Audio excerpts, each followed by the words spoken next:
Well, welcome to Church Pulse Weekly. My name's Carey and it's so good to be with you again this week. For those of you joining us for the live webcast and many of you joining by podcast, I'm here with David Kinnaman, president of the Barna Group. David, good to be with you again this week.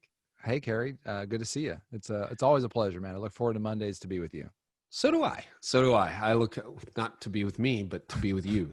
You know when that happens and you accidentally, it's like, wow, that was more awkward than it should have been. But anyway, I'm really glad to be with you, David. And I think one of the things that's emerging in the last few episodes of the podcast, and certainly in the reality that we're in, is we're moving into a new future, an indefinitely new future. And we kind of thought, we're going to have a crisis, then the crisis will be over. But the longer it lasts, the more transformational it's becoming. And one of the things we want to focus on is a digital church. Everybody got excited about it. Then everybody beat up on it. And then we all reopened our churches. And now we're going, what do we do with digital moving forward? So in a few minutes after we look at the data, we're going to be joined by a couple of people I'm very excited to have a conversation with from Bayside Church, the Director of Digital Engagement, Haley Veturis, and then Alejandro Reyes, who I've known and worked with for a number of years now, who's also the Executive Pastor at New Vintage Church. And so these are two people on the front lines trying to, make a difference on the internet. But you've been doing some research, asking some questions about that, poking around to see what leaders are thinking. David, do you want to walk us through some of the findings?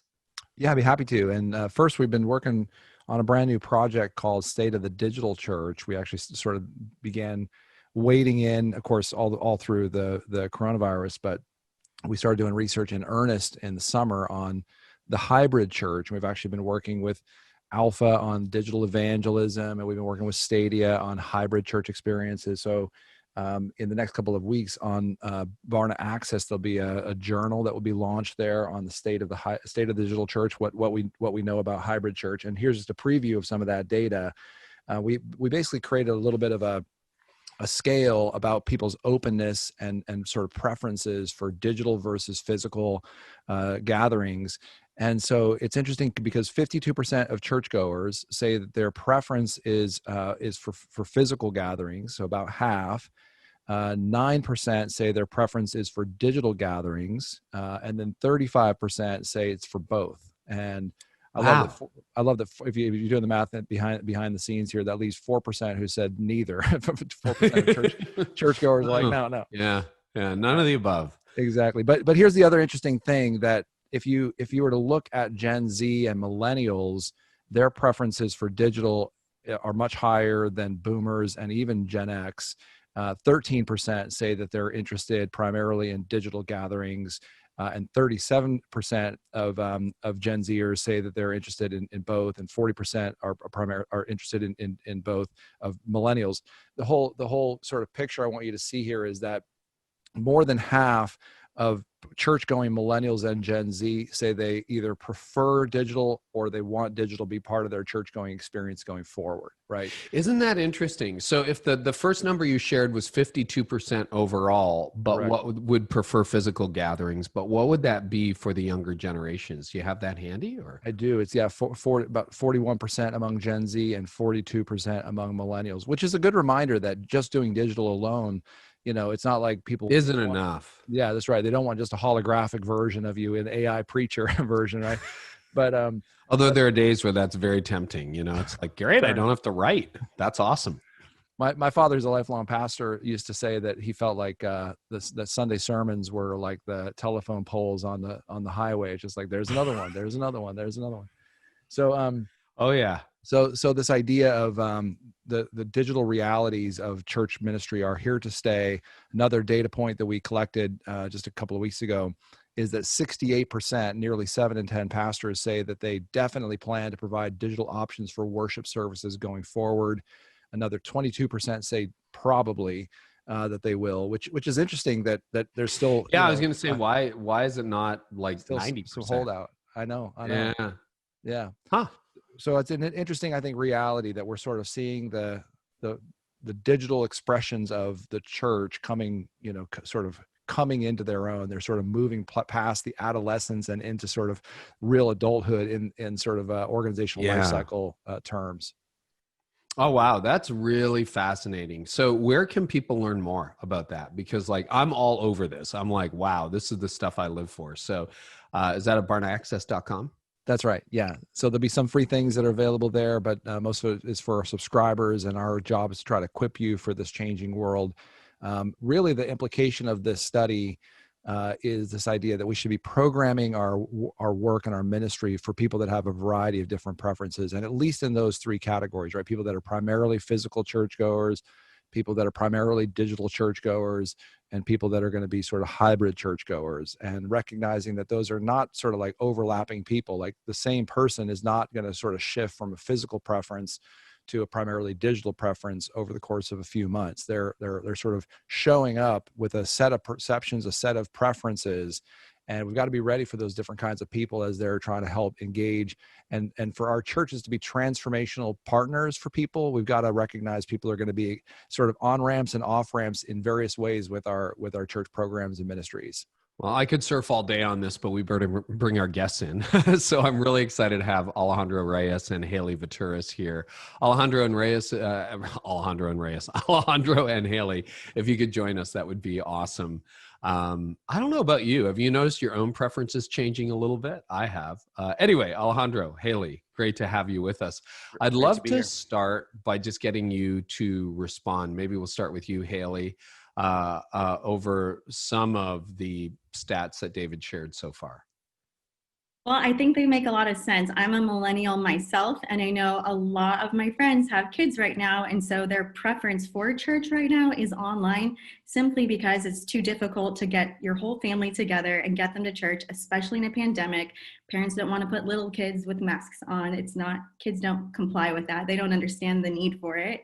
And so it's just difficult. And so I know most of my friends want to watch church on demand, not even your live stream on Sunday morning. They want to watch it when they want to watch it and when they can carve out time for it. And then Gen Z, it was the other one, I believe. That's right, it was you got it. 9%. That makes total sense, because this generation was the first generation to completely grow up using digital tools. So of course it would be their preference rather than meeting in person. But yeah, I thought all those stats were amazing. Alejandro, any thoughts? Yeah, no, I just got to tell my pastor to listen to this, because I like the idea of hybrid church, because, I was getting used to staying home and watching online. It actually felt good. And so over the last few weeks, the phases have opened up in Washington State here, and I have to get back and get there early on Sunday. I'm like, man, I kind of liked being home. So, more than half preferred, digital. And so, I think that makes a whole lot of sense. And I like this idea of the hybrid church. I think that's here to stay for sure. Well, I was going there as you guys were joining us, because because of the state of the lockdown in Ontario, where I live north of Toronto, we have not been able, for most of the last 6 months, I haven't been able to go to our building because of just limit capacities and the fact that I wasn't teaching. And I must say, I'm amazed at how quickly I've adapted to church online. Like, going from 5 hours to 45 minutes has been a pretty sweet deal. And I'm not saying I'm never going back. But if I wasn't the founding pastor, I'm wondering, how would Citizen Carey behave? It's like, I don't know. I think it's a really interesting question. Haley, you mentioned the pandemic as a reason, masks on kids, etc. I'm curious as to whether you would think, as a mom and also as a digital engagement director, let's just assume that hypothetical we keep talking about, there's no masks, there's a vaccine, and people are gathering at concerts and stadiums again. Do you think that'll flip back to going to church, or you think people will use digital options more frequently in the future? What do you think? Well, I'm not a mom yet. I'm an auntie. Oh, I'm sorry. I made a mistake. It's okay. But I think it takes 40 days to create a habit. And we've already been in this pandemic for, I don't even know, 5 months, 6 months, 7 months. I have stopped counting a long time ago. Everyone lost track of time. No big deal. I think we've already created this habit of convenience and watching when you have time to watch.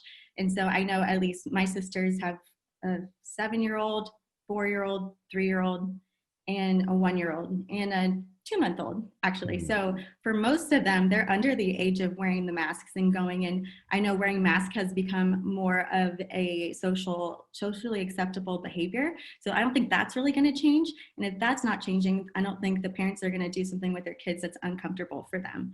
So I think children's programming now is streaming on YouTube. We have that for Bayside on our Bayside channel. So you want a kids program for your kids while you're watching your church, great, just pop out their iPad and put it in front of them.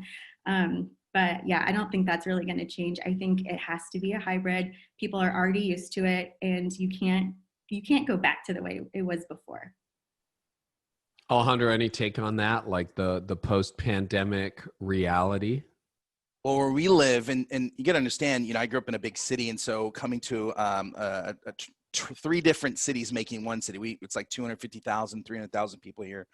And we're on the opposite side of Seattle. And so it's a little bit more of a conservative area. And they actually don't want masks on over here.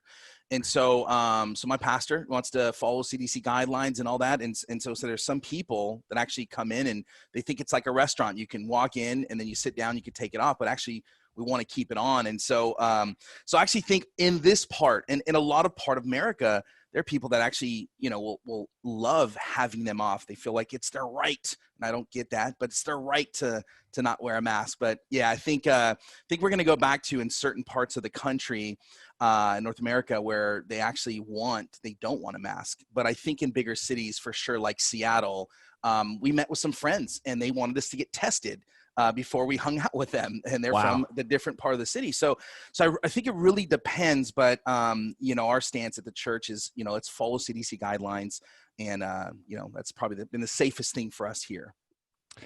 Some of the data that we're looking at about Christmas, this is going to be the first digital Christmas, or at least hybrid Christmas, right? We had the first digital Easter, and now we're coming up on another big holiday. And I think Christmas will actually be even more complicated in some ways than Easter. We asked pastors whether they expect their disruption to be, their Christmas to be disrupted, or their disruption to be Christmased. And so they expected 76% expect Christmas time evangelism and outreach to be disrupted this year. And then we asked them, how are you planning to do your worship services? 4% are going to do online only. 45% are going to do online and in person. And then 23% said they're going to do in-person plus on-demand services, which I want to come back and ask you about on-demand. And then full 29%, full 3 in 10 pastors say they're not sure yet how they're going to do Christmas, which is just crazy. Here we are, almost at the end of October. And so when you think about what you guys are seeing and learning, love any thoughts on how you guys are planning to do Christmas, but what's the difference between how to think about programming for an on-demand worship versus a live stream, and sort of what's sort of your experiences so far in working with families or households about how to make sure things are both a live experience versus sort of like, no, it's here whenever you need it? Yeah, David, I think that's really interesting that pastors and church leaders are so thrown off by this when we've already been through the complete switch to 100% digital. And for me, I do a lot of digital and social media, and social media has created meaningful systemic changes to the status quo of the church at large. And we're still treating it as something that we should just hand over to our intern. And I just don't understand that. And so it's completely changed how people engage with people, how people engage with content, how it has changed the inconvenience of a Sunday service and getting it on demand. It's changed how we give, and it's changed how we measure attendance. So it's just funny to me that we're still saying, what do we do? Well, we already got thrown into digital, and it should never come off your plate. I think that was a big wake-up call. And I think churches that are only going 100% in person, I think that's a big mistake, because you're missing the ability to reach more people now than ever. And so for Bayside, we streamed our service online. We prioritize the in-person experience, of course, but we also offer that online at the time. And so we'll be doing more of the same this year, and just creating experiences outside of a service. We do the Christmas lights drive-through, where we got over, I think, 200,000 cars driving through just Christmas lights set up on our campus. And that was a great thing we did for the community. People online couldn't experience that, but we might do something online with that this year. Who knows? Yeah, I would love to know, you've both been online for a long time. And I think we have talked on several episodes of this podcast about how pastors are still like, oh yeah, digital, but they see it as a Band-Aid, right? Rather than a solution.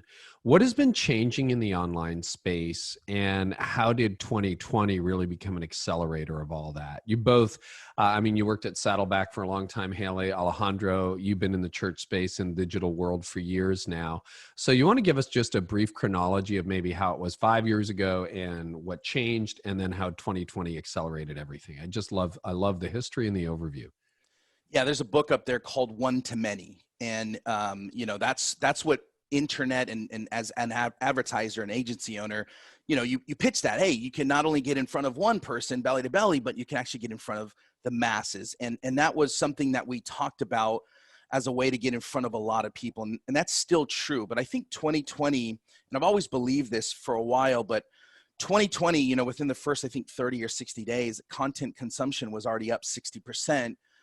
For people coming, Tiger King got big. It was, everyone's online looking and trying to get information and consume content.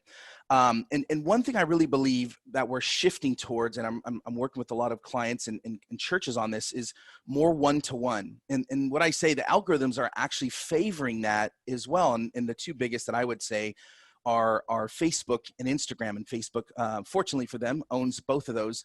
And the algorithm's actually lending and giving a lot of goodwill, if you will, to DMs. And the algorithm is benefiting people that are connecting one-to-one. So to me, right now, asking people to respond to things on Instagram and connect more one-on-one, that stuff, it doesn't sound fun because you can't scale that.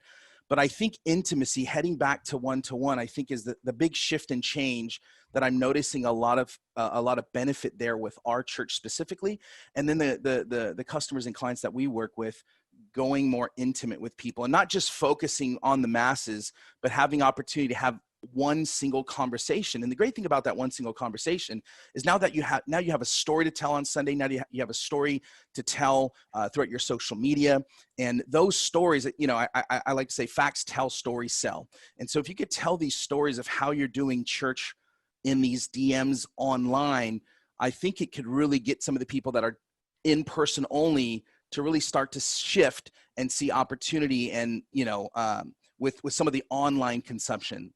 So before we get to you, Haley, I just want to ask, okay, because that didn't sound naturally intuitive to me. So you're saying the way to kick in the algorithm is favoring.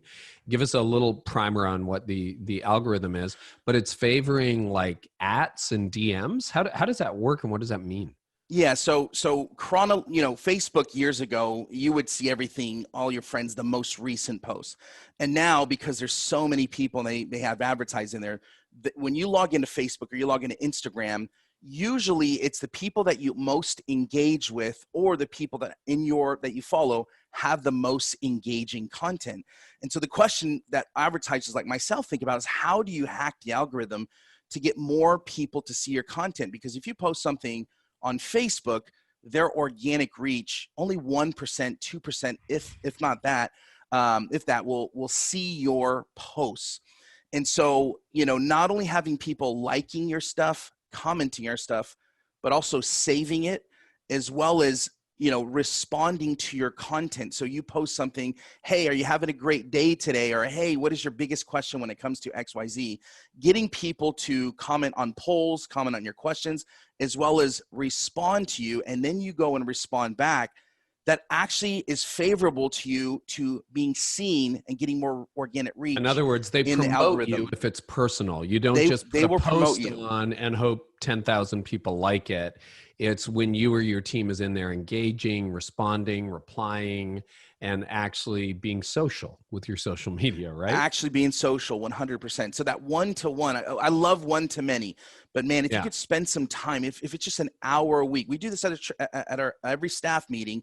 We come in and say, hey, we're going to do a social media blast. And we'll go in the DMs and start connecting with people, asking people questions, seeing how they're doing, hope your day is going great. And we'll get some really rich conversations that we can then have a discussion about what's the status, what's going on in our church, how can we support our local community. And it becomes real to us, not what someone else is doing in their social media at a different mega church, but what can we do and how can we help people in our local context?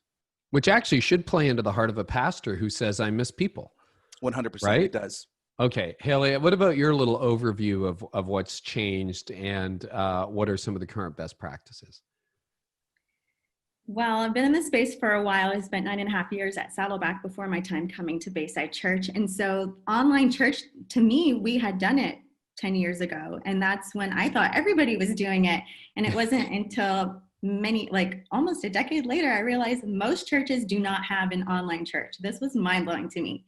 And I think the churches who started it and did it early and pioneered the space, like Life Church and Elevation Church and Saddleback, are the ones that are really succeeding and seeing the benefits during this COVID season. They weren't the ones that just sparked up overnight. But I think this was really necessary, this COVID season, because it was a wake-up call to all the churches that it's never been easier to do it with Life Church's church online platform that's free. It's a great resource. Fun fact, we got on it our first weekend going fully online. We launched 7 online campuses at Bayside because we have unique teaching pastors at every location. So we don't stream one location to all.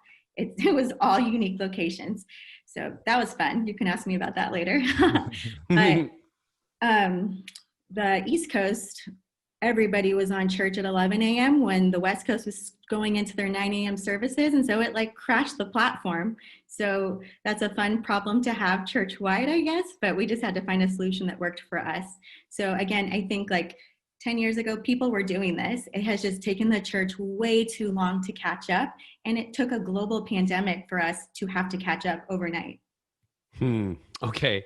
What are some of the worst practices you're seeing online? Not naming names, but if you're oh, leaders, do not do this. What are you seeing out there that you're I wish people would just stop doing that? I would have to say 100% promotional posts.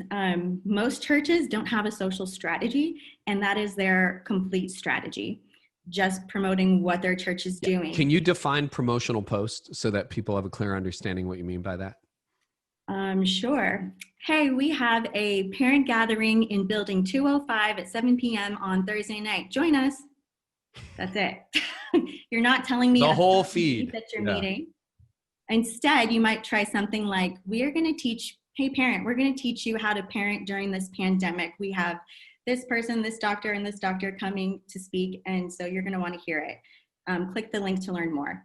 You don't need to give everyone the kitchen sink in a post. That's what links are for. If the post is intriguing enough, they'll go to your website and find the information to get there. Or better yet, they'll watch the live stream if you make that available digitally, which you should. And so that's the number one thing that, oh my gosh, it's been 10 years of saying this. I feel like I know. Well, welcome to the broader audience. I think you're right. This is a wake-up call. Now, hang on just a second. You said something that is going to bother a lot of pastors who are wait a minute. My job is to get people to go to the parenting event, and now you're telling me to live stream it. That's going to reduce attendance. What do you say to that? Absolutely not. Attendance is not dependent on 4 walls in a room. It is limitless online. So if you want to limit your event, sure, just do it in person. If you want a limitless attended event where it can reach anybody and it can be shared after the event airs for who knows how long, it can live forever online. So you do everyone a favor. You would help not just your immediate community, but a more regional and global community by putting that content online for all to find. Alejandro, worst practices you're seeing, it's ooh, stop that, please. Yeah, I think it's literally their feed, and it's promotion. That's 99% of churches. It's dates, times, and not really. It's all promotional stuff, and it's frustrating. But they haven't met Haley or I, so I don't blame them too much. So what would you say inside, and because I agree, it's join us for the live stream Sunday at 9. We've replaced in-person attendance with, join us this weekend for a brand new series to join us online for a brand new series, or join us for the parenting event. What are some examples of other posts, strategies, engagements that leaders could use? Yeah, Haley's probably got tons of stuff that they're seeing. They're getting data from this. The one thing is, I think, a shift in thinking and in strategy. Barna is amazing because they've done something that 99% of churches don't do. They put out great content.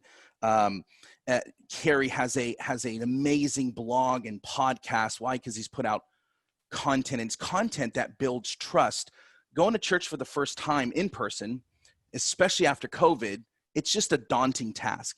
And so we're expected to think that a promotional room 205 is going to, it just doesn't work like that.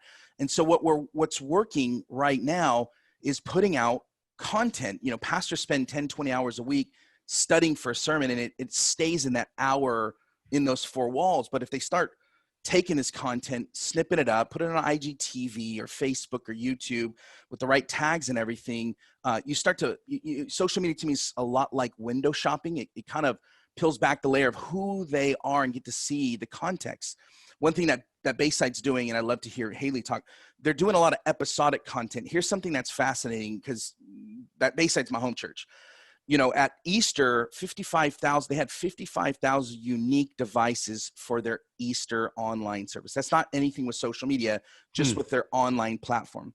It's went down till, like, I think a couple weeks ago, they had 5,500 unique devices. However, giving's gone up, and what they're doing is episodic type content.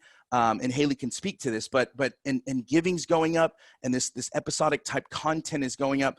And maybe your church can't do it, but man, if find something your pastor is good at, or someone in your church is good at, you know, put them in front of, you know, a grill and start just talking about the gospel, or talking about parenting, or you know, content is going down for that live online services.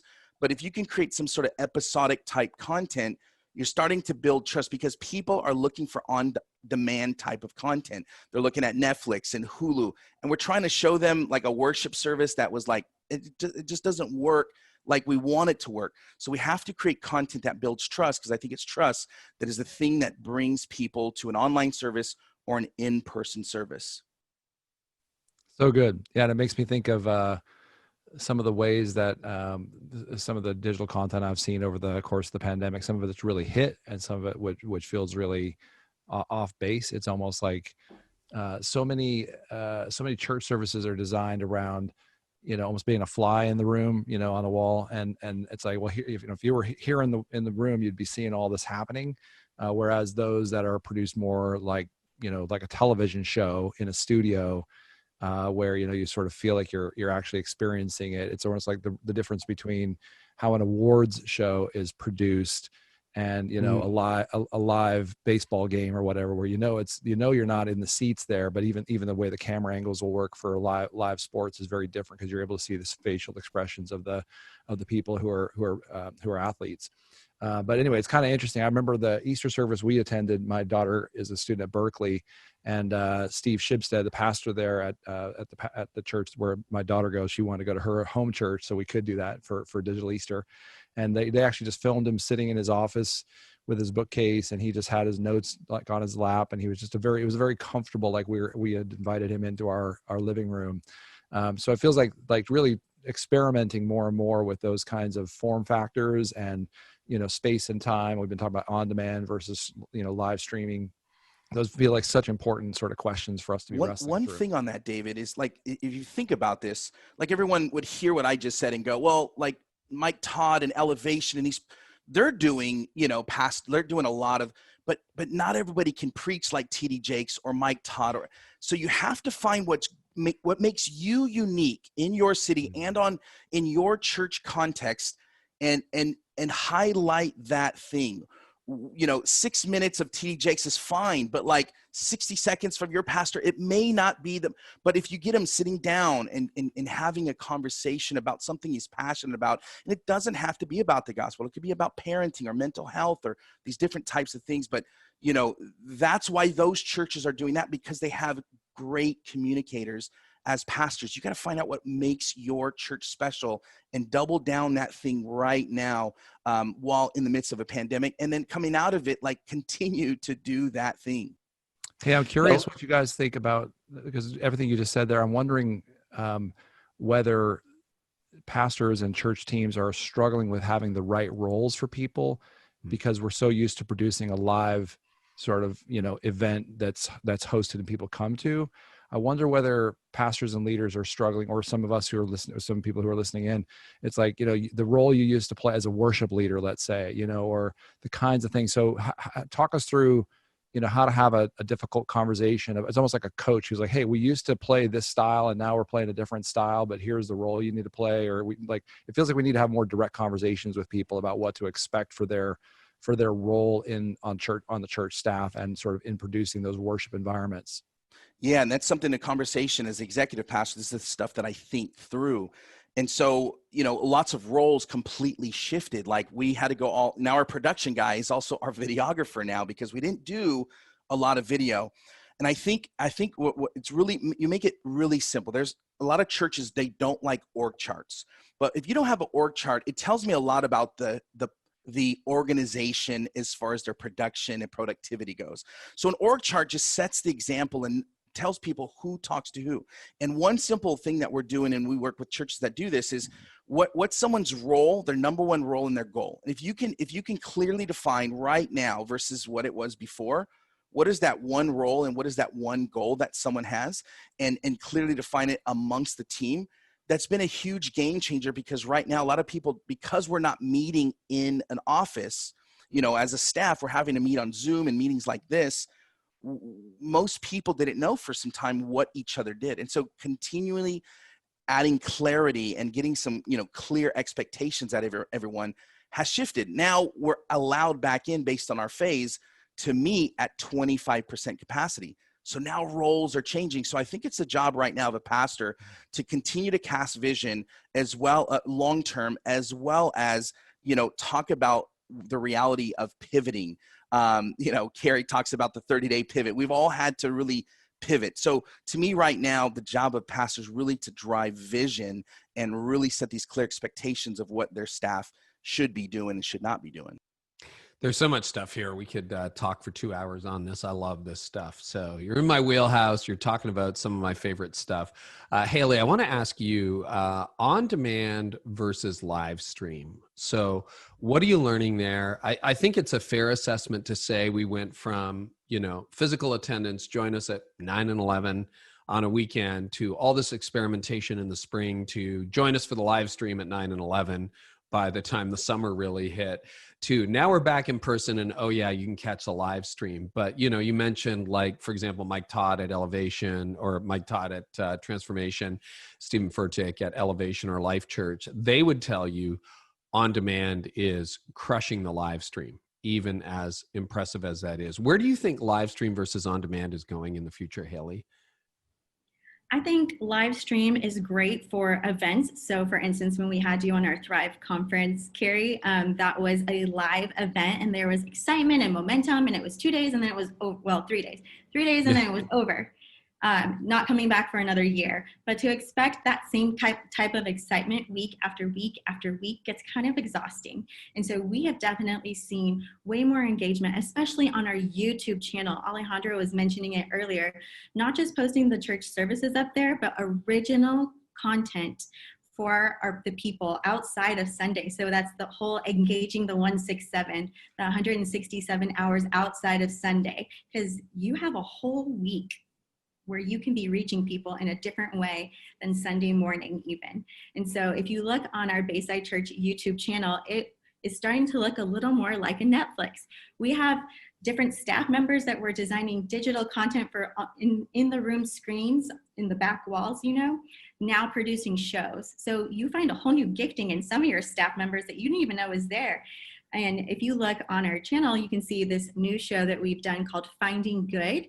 It's one of our Irish pastors, Andrew McCourt. He goes on a quest to find good because it's really difficult, honestly, to find anything good right now in this world. And so he drives down to San Diego, flies, and he meets with Bob Goff at his ranch. And that's the first episode. And it is so well done. I have to brag on my team because it looks like a professional team from Amazon or Netflix came and filmed this.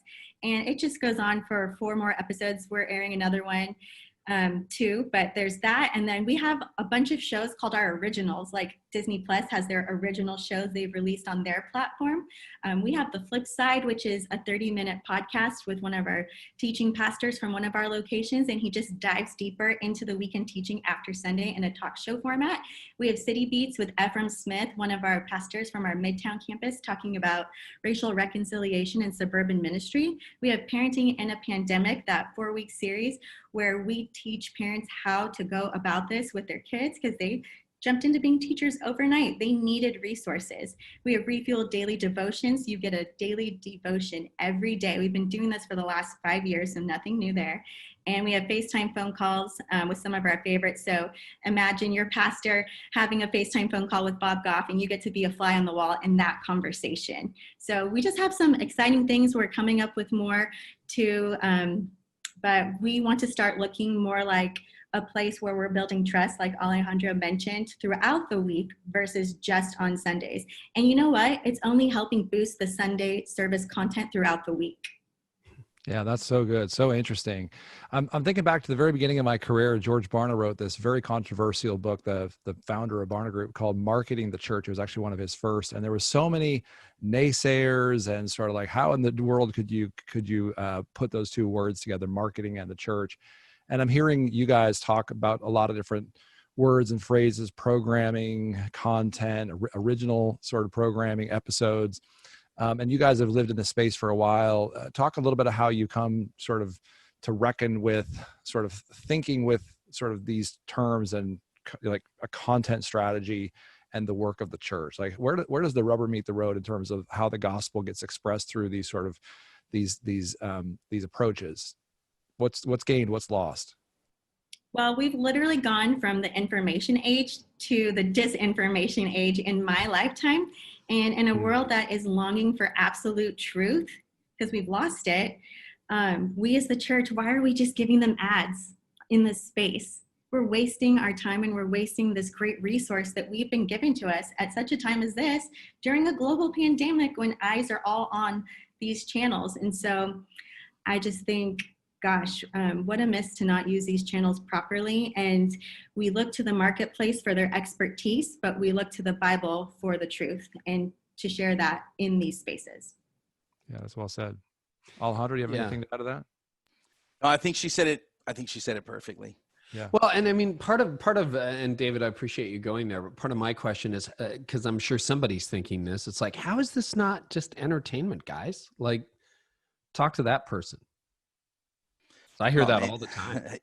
Haley, go ahead. I was going to say, on some of our shows, people have commented on the shows on YouTube saying they were in a really dark place, and mentally, because mental health, we know suicide rates have gone up. People are isolated and alone now more than ever, even though we're more connected now more than ever. And so even just getting to know your pastor on a different level through some of these shows and seeing a whole nother side of them you don't see from the stage on Sunday or even in that live stream on Sunday has really been encouraging to people during this time. And so we've had people in very dark places comment that a lot of this content has helped bring them out of those places. And that helps. And it is biblical. Like, I mean, you are leading people ultimately to Jesus, even if the angle is we're going to go and hang out with Bob Goff and talk to him about the Oaks Ranch or whatever. The idea is to point people back to Jesus. Absolutely. And people are still accepting Jesus digitally, believe it or not. Like, God can still work through all of these platforms. It's not contingent to being in person. So we've seen giving going up. We've seen people being saved, hands being raised, the little buttons being clicked online. We have the action of texting next to 56316 if you've done any of those actions of raising your hand or made a decision or want to connect. And so we're trying to track that as best we can. But it's still happening. People are still coming to know the Lord, and God is good.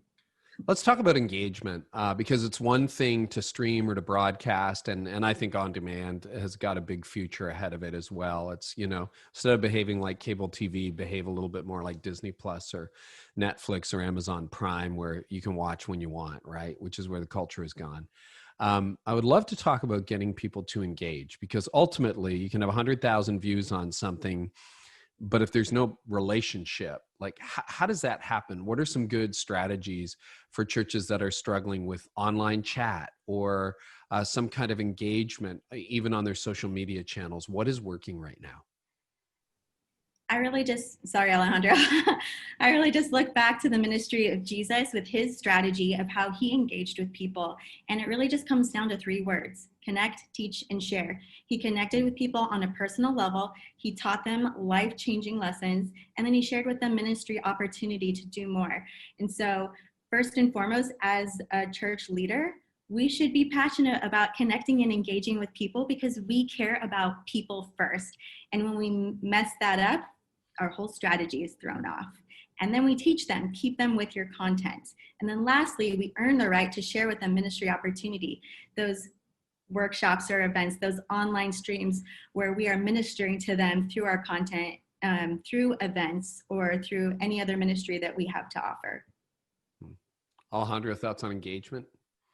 Yeah, I think, when it comes to the online side of things, I think you got to be a student. Like, we're all newbies. When it comes to digital, we are all newbies. And so, making sure that you're listening, for those that are listening actually right now are those folks that are actually learning. And so, try finding out what works best. The data is there on your social media. So start looking at the data. To me, the best two platforms right now would be Facebook and Instagram. Instagram just came out with Reels. And so finding out what content is producing that engagement. One thing that works really well is asking simple, easy to answer questions. And we like to do that to hack the algorithm because sometimes, your content, your verse, your image of pastor speaking, sometimes that stuff doesn't always hit. And so, really simple, who's your favorite, key in the Bible? What's your favorite verse?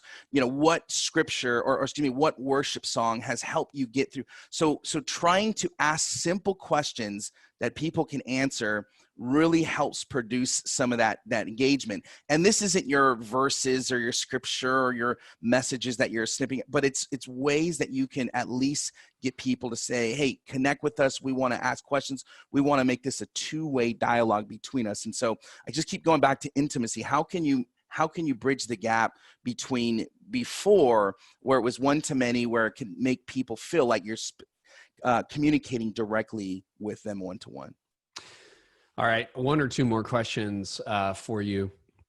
So we talked about jumping on planes in 7 locations and everything, which is awesome. Bayside is also one of the largest churches in America. Talk to the normal size church. You got 200, 300 people. That even is larger than many, many churches. But those who are saying, no, I'm in, we're going to be around online. What are some, and you had lots of practical ideas. So I'm not saying this doesn't apply. It absolutely applies. But what are one or two things leaders of more normal sized churches can do that's really going to help them get more digital engagement, either with new people or with their own people heading into 2021? So the thing I would say is grab your phone, like real practical, just really easy, real practical.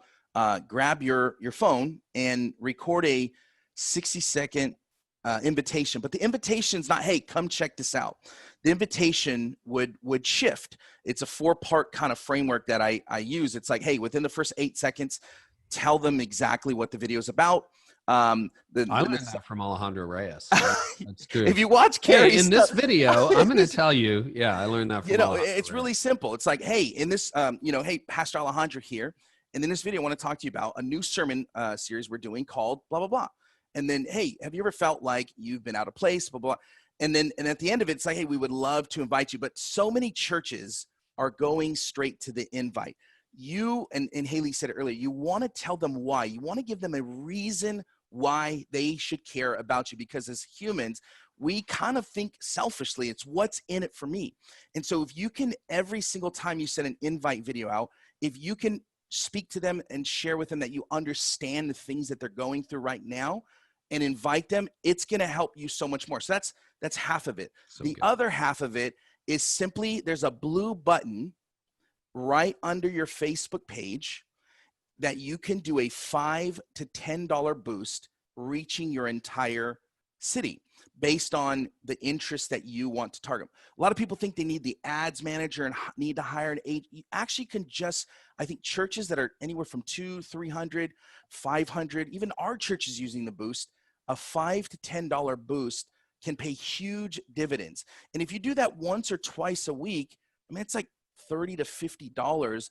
And, maybe you just go to Starbucks a little bit less and you can afford to do these boosts because it's working wonders for us and a lot of the smaller churches to get their message. But it all starts with that invite. You have to let people know the benefit. I'm starting a new series. You're not going to want, over the next 4 weeks, we're going to talk to you about how, and this framework is really simple, but you have to give them a reason why to come, or else they're just going to see it as other marketing material.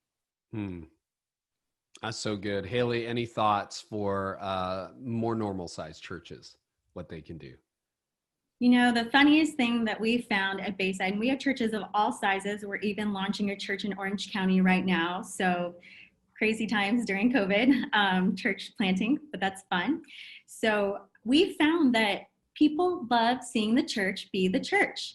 And one of our main things at Bayside is to reach wide, teach deep, and unleash compassion. So showing how we're unleashing compassion in our local communities, locally, statewide, and worldwide has actually been a big win for our church because it's built trust with our family members of Bayside and then with our community as well. And so churches of any size can show that they did a canned food drive, can show that they did a clothing drive, can show that they went out into the community and cared for the homeless. It doesn't take a mega church to do that. A church of any size can do that, and you can capture it all on your phone. Never been easier. So I would just encourage churches, like, be yourself, go be the church in your community and show that on your social channels. So good. Any final thoughts? Go be the church. And Bayside is phenomenal with this, showcasing the stuff that they're doing in community. So highlighting those things and putting a little bit of ad money behind the great things that you're doing in your community for others. And I think that's going to really win some people over in your community for sure. Yeah. Haley, final thought? I always love to encourage churches, don't just put your intern or volunteer running your digital channels. This is the voice of your church beyond the four walls of your church. So get somebody who knows your church, who loves your church, and who can be the voice of your church to reach people effectively for the kingdom of God running those channels. Awesome. Haley, Alejandro, thank you so much for being with us. Really appreciate you and the difference that you're making online around the world and in your local communities.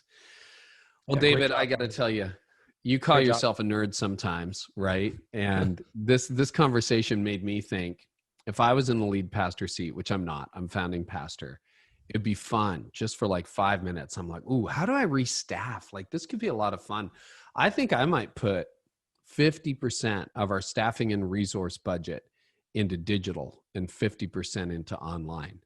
I know I said that once or twice pre-COVID and almost got laughed out of the room, but or shocked, people's jaw hit the floor. But I think it's a real opportunity. And what's so weird is that all the pushback that any leader listening may have had is happening while they're listening to a podcast or watching a live stream on their phone. Right? Isn't that weird? Right. Yeah. It's so interesting. The world has changed so fast. And I mean, the data bear that out, that about half of churchgoers say that they're primarily interested in physical experiences, and about half say that digital, whether it's their primary or part of their expectation. So I agree. There seems to be some really good questions that are raised by that. As I mentioned, we've got this hybrid church report coming out, which you could check out, which gives you some strategy to think about that. But I'm just sort of sitting here thinking about the way a leader is maybe hearing Alejandro and Haley talk about these things. What an inspiring! Thank you guys for being a part of this, first of all.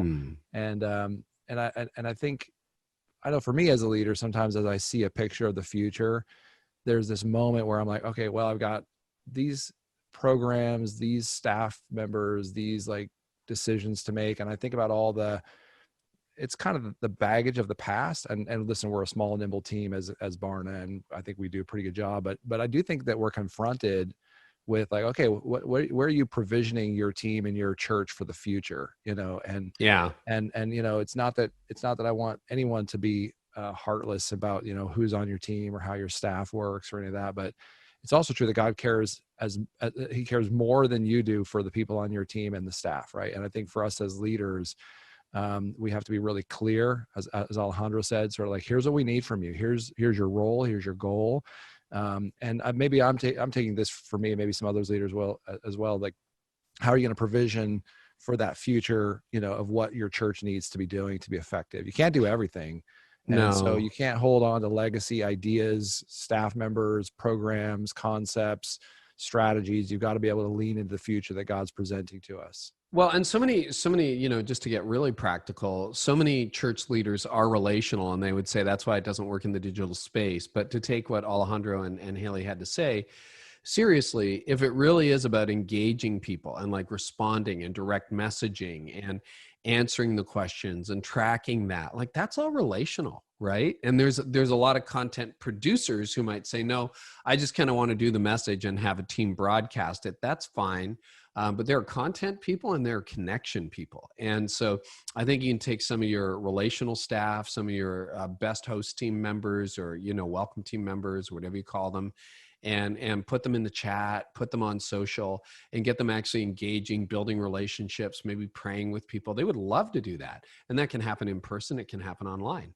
Yeah, I love that vision, Carey, because if we're being honest, most of us who are senior pastors, it's a role that I understand from having observed my dad do this for so many years and then working with so many senior pastors. If we're really being honest, and I'm just going to be, here we are at the end of the We don't want to engage at that level.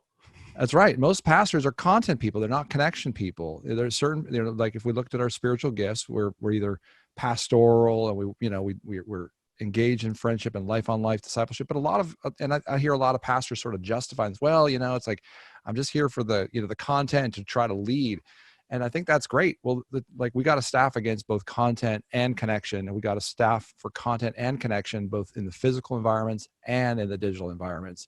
And I think you can do both, right? I think we actually try to like create connections with our let me say that again. We try to create a connective staff idea strategy with our digital because we think it's about trying to market ourselves. That's the promotional language that Alejandro and Haley were talking about. It's like, hey, let's try to get our feelers out there. But if we had more content thinking on our digital and we had more connection in our physical, and both, like if we had a really healthy mix of both of those things in our ministries, I think that would be really the right kind of format and sort of thinking for staffing and program, et cetera. No, I completely agree. So, hey, we would love to have you participate. So take the weekly poll that we do. We are tracking different issues every week, plus there's some baseline issues. So you can find that all, barnaaccess.com or churchpulseweekly.com for the poll. And also a little bit more on the hybrid church, David, before we go, where can people learn more about that? Well, barnaaccess.com, you have the exclusive seat, first sort of front row seat to all the stuff we're learning. That's part of our vision behind Barna Access is to give leaders sort of a closer look at how we're doing the research, what we're learning from the research, and then interact with you in sort of live lab-like experiences on how this stuff really works itself out in practice. So check out barnaaccess.com, and that hybrid church study will be releasing soon. Awesome. Well, I will be in the front row. I'm so excited for that. David, thank you so much. Hey, if you're new to Church Pulse Weekly, make sure you subscribe if you're listening by podcast. Share it with a friend, share it on social, tell another leader about it, and make sure you jump in on the poll as well. We'd love to hear how you're doing. Thanks so much for watching and listening, and